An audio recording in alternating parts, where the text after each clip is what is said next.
Hey, I'm Em, and if you're interested in learning more about film photography or getting started, but you're a little overwhelmed by all the options, this is for you.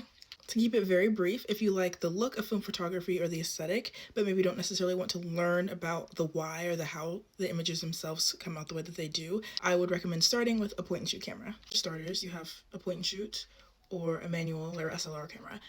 So essentially, if you're more interested in really taking the time to get to learn the why, I would say, of film, I would start with an SLR. There's clearly a lot more going on in comparison. They're a lot easier to learn on and to kind of get your footing as far as just like the very basics of film photography. My prized point and shoot in all her glory. Only our point and shoot's a lot lighter or easier just to throw into a bag or something like that.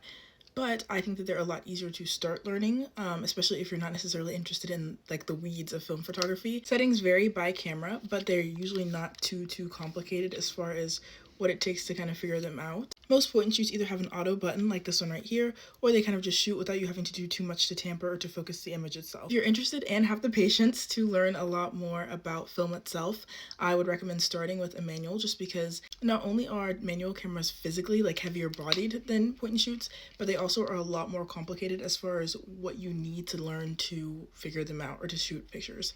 I would recommend starting manual if you really want to learn a lot of the whys and have a lot more control over your images and the process as a whole. Obviously, with a lot more settings comes a lot more control over the image and the actual creation of the photo.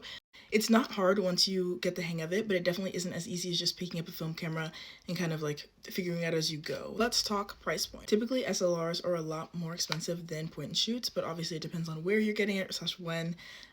But just in general, they're a lot more expensive, and usually they can come with other lenses and different attachments, things like that, that a point and shoot doesn't really have.